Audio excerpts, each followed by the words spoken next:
என்னுடைய உட்கார காரணம்னா ரொம்ப வாசோட இருக்கணும். கேட்கறதுல வந்தது எத்தனை போராட்டம் பண்ணுங்க தெரிஞ்சா அப்பதான் கட்சிகள் வரும். போராட்டம் பண்ணாம இன்னும் கோரிக்கைக்கு பேசாம பிரச்சனை ஸ்டேஷன் போயாகணும். டக்குனு வர 4 பேர் இருக்காங்க. அந்த ஊர் கட்சி இருக்க மாட்டான். 4 பேர் வர டக்கு 15 பேர் 50 பேர் இருக்கான். அப்படி இருக்கு. ஆனா நம்ம மக்கள் அப்படி விவரம் தெரியாம நம்ம ஐயா பவாலி நாம முன்னாடி போயிருக்கோம். அதனால நீங்க சண்டையெல்லாம் போடாம போராட்ட தேவைகளுக்காக போராட்டம் பண்ணுங்க. வெற்றி அடைவது பிடிச்சிருக்கணும். நம்ம கைத்தால ஒரு கரண்ட் அடிச்சு இறந்த உடனே நான் கைத்தால கூட்டி போராட்டம் பண்ணேன். உடனே சரணா குடும்பத்துக்கு எல்லா எஸ்பி எல்லாம் போய் 2 லட்சம் ரூபாய் அவங்களே கொடுக்குறாங்க. அந்த குடும்பம் நம்ம நம்புது. அந்த ஊர்ல இருந்து சேர்றாங்க அவங்கள.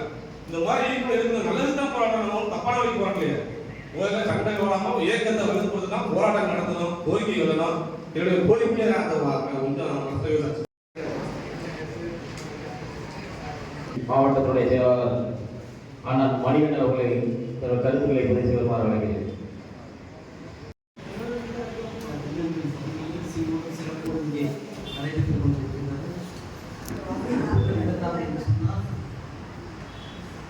மாவட்ட செயலாளர் நியமனம் செய்வதற்காக கூட்டப்பட்டிருக்கிறது. இன்றைய தலைவர் ஜெகத் முத்தியார் ஒரு புதிய செயல்திட்டத்தை கொண்டு வருகிறார். தமிழ்நாடு முழுவதும் 234 சட்டமன்ற தொகுதிக்கும் ஒவ்வொரு சட்டமன்ற தொகுதிக்கும் ஒரு மாவட்ட செயலாளரை அறிவித்து அவர்கள் மூலமாக கட்சியை பலப்படுத்த வேண்டும். எல்லா இடங்களிலும் புரட்சி பாரதம் ஒளிபரப்ப வேண்டும்.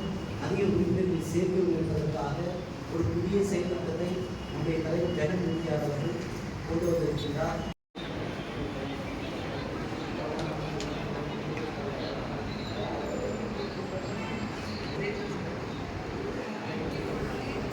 புரட்சி பாரத கட்சியினுடைய தலைவர் ஜெகன்மூர்த்தியுடைய ஆணைக்கிணங்க கட்சியை பலப்படுத்த வேண்டும் என்பதற்காக தமிழ்நாடு முழுவதும் நாங்கள் சுற்றுப்பயணம் செய்து கொண்டிருக்கிறோம்.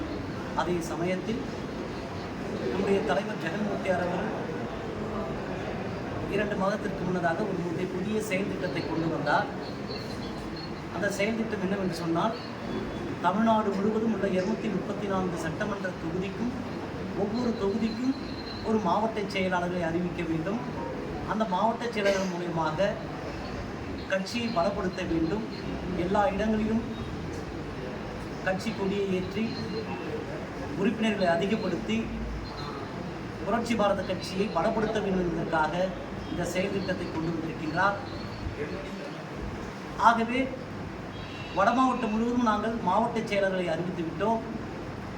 தென் மாவட்டங்களிலே அறிவிப்பதற்காக இந்த கூட்டம் இன்று இங்கே நடைபெற்று கொண்டிருக்கின்றது.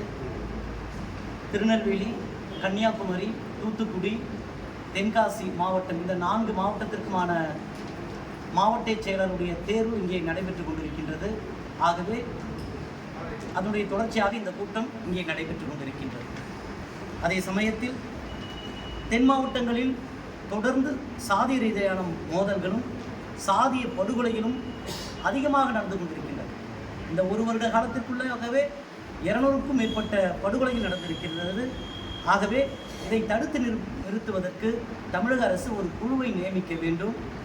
அதே சமயத்தில் தென் மாவட்டத்தில் இருக்கின்ற இளைஞர்களுக்கு வேலைவாய்ப்பு குறைவாக இருக்கின்றது. ஆகவே அதிகப்படியான தொழிற்சாலைகளை இந்த தென் மாவட்டங்களில் தமிழக அரசு கொண்டு வர வேண்டும்.